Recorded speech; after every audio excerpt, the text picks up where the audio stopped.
These cigar-shaped ships were over a mile in length. One of them landed on the airport landing strip area. When it touched the ground, it created an earthquake like about a 3.5 to 4.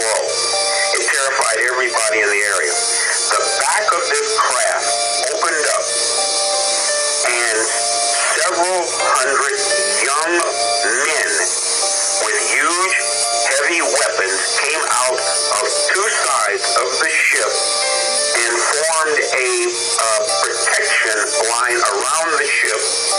And the people at that Air Force base, the commander, had a meeting with the individuals that were aboard this ship.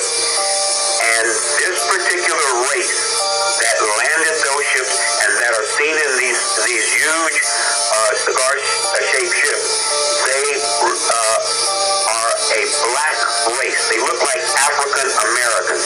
They were about 6'4", 6'5". These tight-fitting black leather outfits on, and the weapons that they came out of the ships with, they were huge weapons.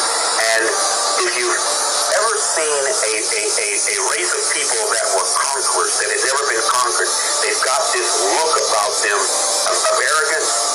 That is exactly what these extraterrestrials had, and they informed these people at this American Air Force base that not only were they from a militaristic society, but they had controlled a large portion of the galaxy that we live in. And this was the statement that Ronald Reagan was making to the United Nations when he said that if all the countries on the planet realized that there was a threat from outer space and from an alien civilization, we would all come together.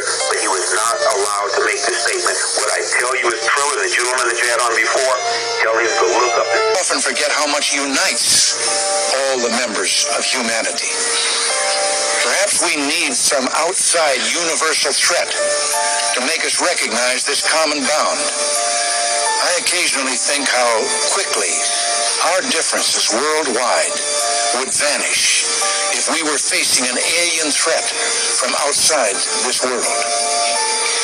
And yet I ask you, it's not an alien. Now we have NASA talking about the so-called aliens, the so-called UFOs that are going to be arriving soon. And like, this cracks me up because I'm like, they said that 7-foot-tall African Americans, they're 7-foot-tall African American beings. And I'm like, y'all can leave off the African part because Africa has no true ties to this type of greatness. That's really speaking of the so-called Black Americans on America's soil.